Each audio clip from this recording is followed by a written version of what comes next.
اعوذ باللہ من الشیطان الرجیم بسم اللہ الرحمن الرحیم۔ سیدنا عمر رضی اللہ تعالیٰ عنہ کے پاس کعب اسری تشریف فرما تھے۔ ایک خاتون آئی اور آ کر کہنے لگی، امیر المؤمنین، میرا خاوند بہت نیک ہے، ساری رات تہجد پڑھتا ہے اور سارا دن روزہ رکھتا ہے، اور یہ کہہ کر خاموش ہو گئی۔ عمر رضی اللہ تعالیٰ عنہ بڑے حیران کہ خاتون کیا کہنے آئی ہے۔ اس نے پھر یہی بات دہرائی کہ میرا خاوند بہت نیک ہے، ساری رات تہجد میں گزار دیتا ہے اور سارا دن روزہ رکھتا ہے۔ اس پر کعب رضی اللہ تعالیٰ عنہ بولے، اے امیر المؤمنین، اس نے اپنے خاوند کے بڑے اچھے انداز میں شکایت کی ہے۔ امیر المؤمنین بولے، کیسی شکایت کی؟ جب وہ ساری رات تہجد پڑھتا رہے گا اور سارا دن روزہ رکھے گا تو پھر بیوی کو وقت کب دے گا؟ تو کہنے آئی ہے کہ میرا خاوند نیک تو ہے مگر مجھے وقت نہیں دیتا۔ چنانچہ عمر رضی اللہ تعالیٰ عنہ نے اس کے خاوند کو بلایا تو اس نے کہا، ہاں میں مجاہدہ کرتا ہوں، یہ کرتا ہوں، وہ کرتا ہوں۔ حضرت عمر رضی اللہ تعالیٰ عنہ نے حضرت کعب رضی اللہ تعالیٰ عنہ سے کہا کہ آپ فیصلہ کریں۔ ان صحاب سے کہا کہ دیکھو، شرم تمہارے لیے ضروری ہے کہ تم اپنی بیوی کے ساتھ وقت گزارو، ہنسی خوشی اس کے ساتھ رہو، اور کم از کم ہر 3 دن کے بعد اپنی بیوی کے ساتھ ہم بستری کرو۔ خیر وہ میاں بیوی تو چلے گئے تو عمر رضی اللہ تعالیٰ عنہ نے ابی بن کعب سے پوچھا، آپ نے یہ شرط کیوں لگائی کہ ہر 3 دن کے بعد بیوی سے ملاپ کرو؟ انہوں نے کہا، دیکھیں اللہ رب العزت نے مرد کو زیادہ سے زیادہ 4 شادیوں کی اجازت دی ہے، چنانچہ اگر 4 شادیاں بھی کسی کی ہوں تو 3 دن کے بعد پھر بیوی کا نمبر آتا ہے۔ تو میں نے اس سے کہا کہ تم زیادہ سے زیادہ 3 دن عبادت کر سکتے ہو، 3 دن کے بعد 1 دن رات تمہاری بیوی کا حق ہے، تمہیں گزارنا پڑے گا۔ تو دیکھو شریعت انسان کو کیا خوبصورت باتیں بتاتی ہے۔ محترم بھائیوں اور بہنوں، مجھ سے میرے والد نے بیان کیا کہ وہ حجۃ الوداع میں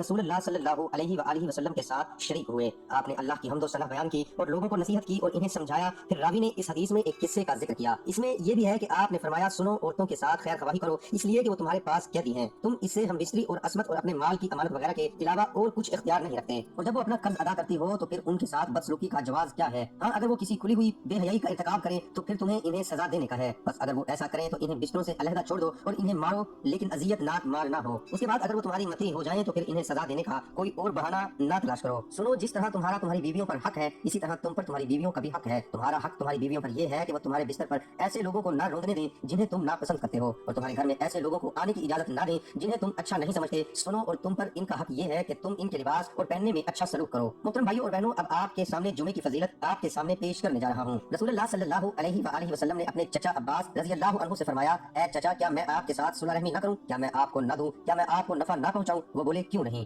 اللہ کے رسول آپ صلی اللہ علیہ وآلہ وسلم نے فرمایا، آپ 4 رکعت نماز پڑھیں، ہر رکعت میں سورۃ فاتحہ اور کوئی سورت پڑھیں، جبکہ رات پوری ہو جائے تو اللہ اکبر، الحمدللہ، سبحان اللہ، لا الہ الا اللہ 15 مرتبہ رکوع کرنے سے پہلے کہیں۔ پھر رکوع میں جائیں تو 10 مرتبہ یہی کلمات رکوع میں کہیں، پھر اپنا سر اٹھائیں اور یہی کلمات 10 مرتبہ رکوع سے کھڑے ہو کر کہیں، پھر سجدے میں جائیں تو یہی کلمات 10 مرتبہ کہیں، پھر سر اٹھائیں تو 10 مرتبہ یہی کلمات کہیں، پھر دوسرے سجدے میں جائیں تو 10 مرتبہ یہی کلمات کہیں، پھر سجدے سے اپنا سر اٹھائیں تو کھڑے ہونے سے پہلے 10 مرتبہ یہی کلمات کہیں۔ اسی طرح ہر رکعت میں کہیں یہ کل 75 کلمات ہوئے، اور ہر 4 رکعتوں میں 300 کلمات ہوئے، تو اگر آپ کے گناہ بہت زیادہ ریت والے بادلوں کے برابر بھی ہوں گے تو اللہ تعالیٰ انہیں معاف فرما دے گا۔ تو انہوں نے عرض کیا، اللہ کے رسول، روزانہ یہ کلمات کہنے کی قدرت کس میں ہے؟ آپ نے فرمایا، آپ روزانہ یہ کلمات نہیں کہہ سکتے تو ہر جمعے کو کہیں، اور اگر ہر جمعے کو بھی نہیں کہہ سکتے تو ہر ماہ میں کہیں۔ وہ برابر یہی بات کہتے رہے یہاں تک کہ آپ نے فرمایا، تو 1 سال میں آپ اسے کہہ لیں۔ امام ترمذی کہتے ہیں یہ حدیث ابو رافع رضی اللہ عنہ کی روایت سے غریب ہے۔ رسول اللہ صلی اللہ علیہ وآلہ وسلم نے فرمایا، سب سے بہتر دن جس میں سورج نکلا جمعے کا دن ہے، اسی دن آدم پیدا کیے گئے، اسی دن وہ جنت میں داخل کیے گئے، اسی دن وہ جنت سے زمین پر اتارے گئے۔ اس دن میں ایک گھڑی ایسی ہے کہ جسے مسلم بندہ نماز کی حالت میں پائے اور اللہ سے اس میں کچھ طلب کرے تو اللہ اسے ضرور عطا فرمائے گا۔ ابو ہریرہ رضی اللہ عنہ کہتے ہیں، پھر میں نے عبداللہ بن سلام سے ملا اور ان سے اس حدیث کا ذکر کیا تو انہوں نے کہا، میں یہ گھڑی اچھی طرح جانتا ہوں۔ میں نے کہا، مجھے بھی اس کے بارے میں بتائیے اور اس سلسلے میں مجھ سے بخل نہ کیجیے۔ انہوں نے کہا، یہ عصر کے بعد سے لے کر سورج ڈوبنے کے درمیان ہے۔ اس پر میں نے کہا کہ یہ عصر کے بعد کیسے ہو سکتی ہے، جبکہ رسول اللہ صلی اللہ علیہ وآلہ وسلم نے فرمایا، اسے مسلمان بندہ حالت نماز میں پائے اور یہ وقت ایسا ہے جس میں نماز پڑھی جاتی۔ تو عبداللہ بن سلام نے کہا، کیا رسول اللہ صلی اللہ علیہ وآلہ وسلم نے یہ نہیں فرمایا کہ جو شخص نماز کے انتظار میں کسی جگہ بیٹھا رہے تو وہ بھی نماز ہی میں ہوتا ہے؟ میں نے کہا، کیوں نہیں، ضرور فرمایا ہے۔ تو انہوں نے کہا، تو یہی مراد ہے۔ دعا ہے کہ اللہ تعالیٰ میرا سنانا، آپ کا سننا اپنی بارگاہ الہی میں قبول اور منظور فرمائے، آمین ثم آمین۔ تمام دوستوں سے گزارش ہے کہ اللہ تعالیٰ کے 99 ناموں میں سے ایک نام کمنٹ میں ضرور لکھیں۔